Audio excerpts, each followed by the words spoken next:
What's Hola. going on, everyone? Welcome back to Rides with the Richies. We are at the 6th of December. Crazy. Saturday the 6th of December. Yep. And we are here at the school. They had a little fair today at the school. Kind of like a farmer's market where local vendors are just selling food, trinkets, earrings, socks, all sorts of different things. And so, It's a Christmas fair. yeah, a lot of cool Christmas gifts. We got some We got some earrings, things. some presents for Skylar and for one of our teachers. They were also giving out a free book. And this is Voice of the Martyrs, which I really like their material and stuff. And so it's a devoción. It's a devotional. And so I scored a free book. I'm super excited about it. But What's crazy is Melissa's driving today, which that's not the crazy part, but No. she's still sitting here. The crazy part is Here we we go. just had our last Friday of school yesterday. yes, our last Friday. Last Friday. Not our last day of school, but our last Friday. And then this coming Monday is our last official day of school. We're going to be just prepping for intervistas. We have these things called intervistas where we're going to be with a Interviews. couple of the teachers, and they're going to basically just ask us questions to test our Spanish. They'll start with easier questions, and then they'll work their way up to harder questions, and the goal is just to kind of see what kind of conversing we can do in Spanish, to give us a graduating level of Spanish. And so we're both hoping to subir un nivel, to raise up a level, and I think we will. I feel like we've come a ways this trimester. Espero que sí. So Monday, last day of class. Tuesday, entrevistas. Wednesday is Hang out and just relax. relax and celebrate a new season. Jumping into a new season. Yeah. And then Thursday we graduate. And then, yeah. So we can hardly believe it. Yeah, it's crazy. I was telling yeah. Melissa the other day how crazy. it's crazy how fast time goes. Like, I remember how we were planning for language school. Like, we had our presentation set up when we were fundraising, and we were telling in our presentation, like, we're going to do language school. It's going to be a year. And here we are at the end of the year, and we're graduating language school. And it happens like that. Like, it seems so far away when you're talking about it, and then it seems so long as you're going through it. But now we're at the end, and then you look back, and it's like, wow, that went quick. Yeah, it's wild because, like, first we've spent almost a full year discerning whether or not this is something that we are going to be doing, like going into full-time missions, which took about 8 months. And then, so of people not knowing. And then once they did know, it's almost like we already knew for almost a whole year, but then we have a whole year to prepare for fundraising and to raise support. And then after that full year, then we have a full year of language school. And so it's like we've been preparing to be here and to do ministry for 2 years. And now it's like, we're going to start. And it's just crazy. It's crazy. Yeah. If you guys do want to tune in to the graduation, you can just go to the Facebook of ELE, the Spanish Language Institute on Facebook, and they're going to be live streaming. I think they are. They should be. Yeah, they If live not, streamed then last year. you can just look at the pictures on there and have fun with that. But they should be live streaming it. And yeah, us and then the Swifts, which were on our other videos, the Swifties, they're graduating with us. They're going to stay here in Costa Rica as well, which we're super happy about. Yeah. And yeah. So, Brian, tell them what was one thing that was really hard this year being in language school and something that God taught you. Why does it have to be hard? I don't know, because, I mean, it could be hard and good. I don't know. What was a really hard thing that and a really rewarding thing and something that God taught you this year? I think the hardest part for me was keeping myself in Spanish outside of language school. It's easy, especially in the language school, to kind of form an English community, which it's a pro and a con, because it's nice to have the community of people who are in the same stage of life, people who are moved from family, doing the same things we're doing, to be able to relate to talk to have. But then it's also easy to stick with them and not be as much into Spanish, and so that's been a tough balance. But God's provided a lot of awesome Tico family for us here. The Graneras, Monday night groups like we've talked about. Leo and Tia Olga. Leo, Tia Olga, and we got more coming with our churches as soon as we get in. And so that's been awesome. I've really enjoyed the school. I'll say this in my presentation, but it kind of feels like it's been a refuge in the city. Like everything's so chaotic. Like right now we're in traffic.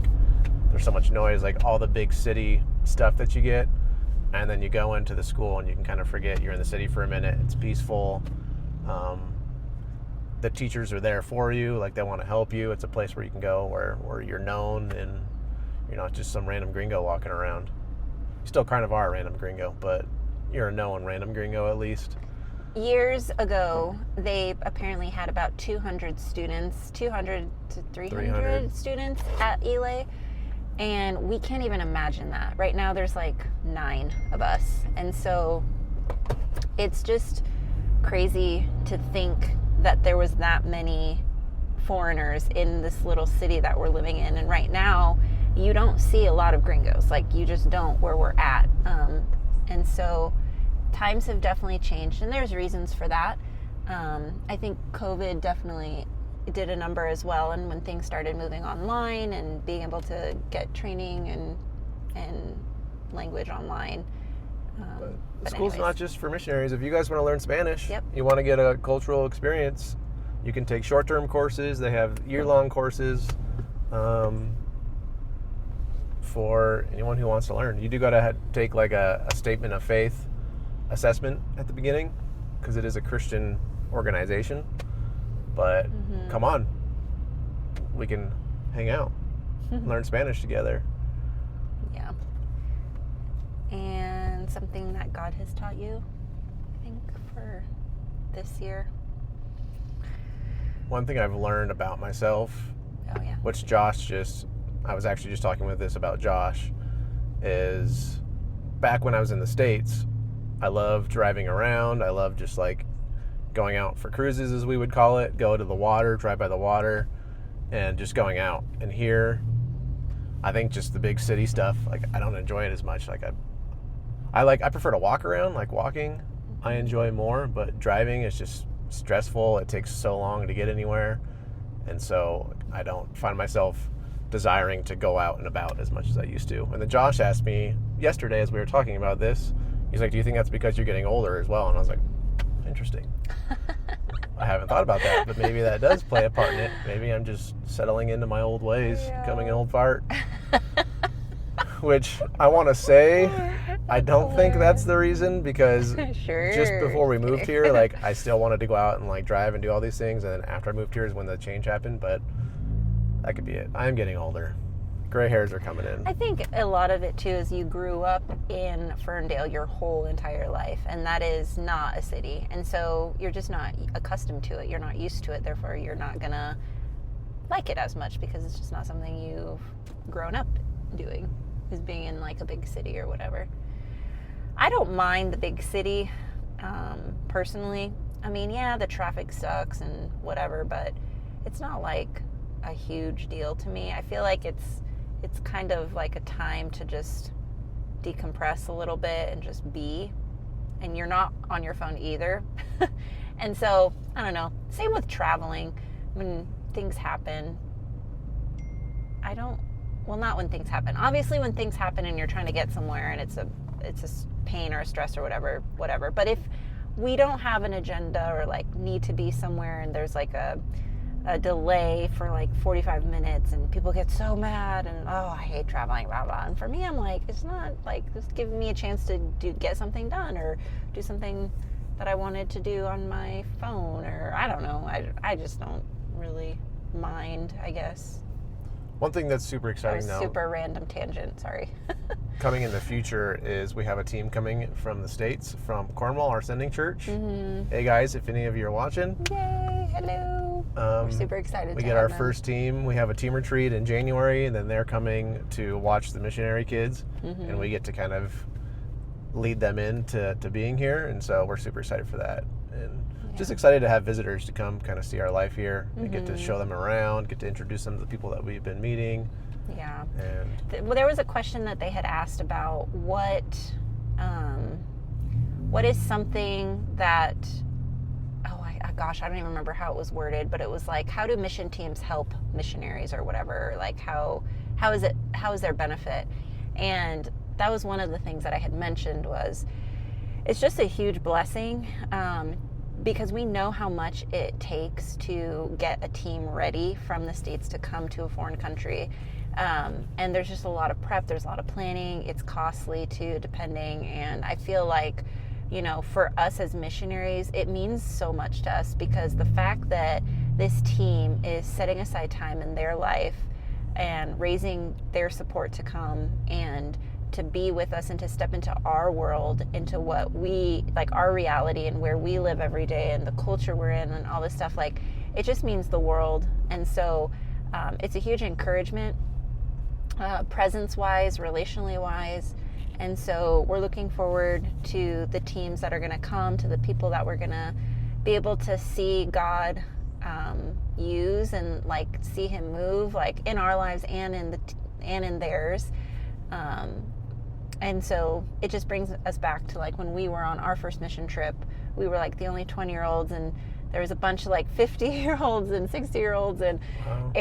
Calling people out. I'm not calling people out. I'm just saying there was a statistic I had heard that if you go on a mission trip when you are younger with people that are older than you, it likely impacts you. Like the percentage was like 80% or more. It's like more impactful for you because as opposed to being on a mission trip with like a team of 40 of like all these different students, and there's so much more distractions, like, oh, there's like that girl over there or that boy over there or gossip or, you know, there's just so many more like relational dynamics when it comes to like a younger team that's really large. I'm not saying that all teams that are younger that go on mission trips, it's not impactful. I'm not saying that, but I'm just saying like that's just something that I heard, and it made me think of our own experience because when we went to Peru, we were the only younger ones there. But all that to say, that one mission trip is what really sparked the fire and really had Brian and I start thinking if the Lord wanted us to serve cross-culturally, would we? And so I just am really excited for the future of like younger people coming or just anybody coming, because you can get called when you're in your 50s, who knows, or 60s or 70s. I'm not 80s. Calling out anybody again, I'm just saying. So yeah, for me though, for school, we were in chapel a couple days ago, and one of the pastors had asked us like to share just some reflections and some thoughts, having it be a year. And one of the pastors, the pastor. Oh Chris, yeah, the pastor. got your back. And I honestly had no idea what to say in that moment because I literally feel like we have not stopped and I have not sat down to reflect that much. I mean, the basic things like, yeah, it's bittersweet, we're nervous, we're excited. But if I look, oh gosh, that motorcycle just hit that guy's mirror. Oh, that sucks. Hopefully he didn't break it. And then he drove off. Oh, that's one thing we hope. I'm always nervous that's going to happen because they literally just go straight up through. They go in between the freaking cars and it's such a tight. What was I going to say? Oh, but I feel like every trimester there was a new challenge. And I feel like the Lord revealed to me personally different things. Like the first trimester, it was getting here. And we were on like, I was just survival mode, like kind of checked out, like hadn't grieved my brother passing when we first got here, trying to learn Spanish, like get settled into the new culture. It was just heavy and it was really hard to like really focus on Spanish. The second trimester, I was like, okay, now we can get into a good rhythm. We feel a little bit more settled. Like I started doing counseling with my counselor online to kind of go through stuff with my brother. And so that was good. And then third trimester, it was just staying dedicated, like staying like with some fuel in our tanks, because we're just tired and we're ready to be done with Spanish school. And yeah, like what Brian said, it was so hard to balance like being with the students and building relationships. But now when I look back, I'm like, oh, like I'm so glad. Like the Lord had people here the exact time when he wanted us here. And there was a specific family we got really close to, the Heises. Hi Heises, if you're watching this. And I think that, you know, I think it's not a secret, and so I can say this, but they had a really hard time during language school. And I just felt like we were able to encourage them, and it was just it was a sad time when they left. But I do know that sounds very like, oh, us, but I'm not trying to sound like that, but it warmed our hearts to know, like, one of the girls, the mom, she started crying when we left, and she's like, I've never had somebody like be so accepting and be part of our family and so loving, and like we're just super grateful. And I know that meant a lot to them because they had a really hard time. And during their graduation, or not during their graduation, but like during a chapel, I was able to share a little bit about how much they meant to us and how we see God in their lives, and especially in their kids' lives, so yeah, I just like things like that. And there's so many of those things. We had some students from university come for just 3 months to learn Spanish, and we felt like we got to know them really well, and we got encouraged by them, and we got to encourage them, and that's what it's all about. That's what following the Lord is all about, is just in the day-to-day being able to spur one another on towards Christ and to encourage one another. And I would say one thing that has been so sweet has been the fact that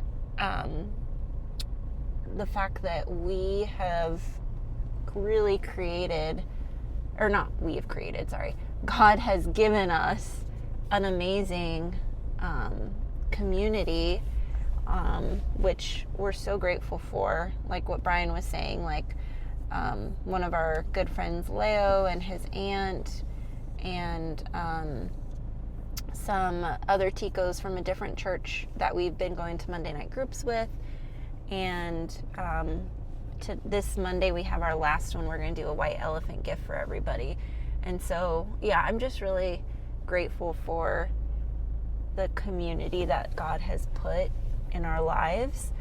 And then there's also been really hard things with stuff, with conversations, and I don't know. It's just, I don't know what I'm trying to say. I'm trying to park is what I'm trying to do. I think the one thing I've enjoyed the most this year is very well. having a vehicle and being able to bless people with the vehicle, because hardly any students have a vehicle. There's been one other couple that's had a vehicle. Oh man, I hit the curb. it was a curb. Don't worry, Don't everybody. worry, it wasn't a pole, it wasn't a car, it wasn't a person. But it was a curb. most of the students are walking around or taking Ubers. They don't have vehicles because a lot of them are coming for the school and then they're leaving. And so we're staying here. We have the vehicle, and so we get to be able to take people to the grocery store. We get to take people to Monday night dinners when we have different dinners, and we have 7 seats, and so we've been able to just take people around a lot. And I really enjoy that. I think I love just sharing what I have for the good of others. Mm-hmm. And that's one way we've been able to do it, and one way I hope to continue to do it, because there's still going to be students coming and going, mm-hmm. that I want to continue to use our vehicle to be a blessing to help students to get groceries and those kind of things. Mm-hmm. But we are here at Price Mart, so Melissa's going to close us out, and we can hopefully be out by 20 minutes and make this a shorter one. Oh, I was going to say something else. If y'all could be praying for us as we step into this new transition again. I feel like our life has been transitions for the last 2 years, honestly. First, it was like transitioning out of our house and transitioning into other people's homes, and moving in with our parents, and then transitioning to life here, and transitioning to going back to school, which we haven't done in a long time, and then transitioning people coming and going in and out of our lives, and now we're transitioning again into a new calling, a new step. Like our calling this year was Spanish. Like the Lord called us to learn Spanish this year. And so we got a year to dedicate that time, which was amazing. And so that's great, but it's just like transition. And we don't necessarily know exactly what our transition is going to look like. We know the general basic thing. We're going to visit the churches, the Church of God churches in Costa Rica. We're going to be showing our faces. We're going to be getting introduced the first several months, I believe, and we're going to be building relationships, and we're going to be listening. We're going to be learning. We're going to be seeing what the churches need based on our giftings and what we can do. Like, how can we plug ourselves into what the churches need as support? And there's just a lot of just learning and growing, even the first year of ministry, because we want to do it well. We want to be helpful. We don't want to be burdens. We don't want to be just, extra bodies. We want to be doing what the Lord has called us to do. And it's just really hard for me, and I will say Brian too, because our whole year in language school, we have been forming and building a community with people, like other people that are not from the Church of God churches yet. And so that would definitely be something I would suggest for future missionaries. And it all depends on who you are, right? Like Brian and I are not introverts. And so our hearts are started to get tethered to like other things. And so now we have to like kind of separate in some ways, not fully all the way, but like mostly some of the time we have to be shifting our focus to something else. And so just be praying for our love, if you can, our love for the churches and for the people that we're going to be serving, that our hearts would start to get tethered to those things, and that the Lord would guide us into what it is He wants us to start doing. We have one idea. We do feel like we still need to grow in our language learning, and so we feel like working with kids is going to be something we really want to dive into to kind of help us. They definitely have patience, but they also tell you how it is. And so we need that. We need that for our language learning. And so we might be helping out in some of the kids programs during Sundays. And so, yeah, but we also just have so much on our hearts. Like we want to adopt. We met with one couple. This was like last trimester, I think, or no, this trimester, that are in the process of adopting. We've been learning a lot about the organization here, PANI, that does that. Some good stuff, some bad. And so just like wisdom on that. And then we also would love to get involved with another ministry or community that serves people outside the churches. For when teams come, we can be a part of something maybe like once a week. I don't know. And then I just ordered books because we want to do discipleship in our home. Like we want to have small groups, and we just feel like we really got a beautiful picture of what that can look like from our Monday night groups that Chris and Hannah have opened their home to and started. And so that's been really inspiring, really encouraging. And so there's just a lot, and we just need to hear from the Lord and take it one day at a time. And so just be praying for us in that, please. And yeah, we hope you guys have an amazing Christmas.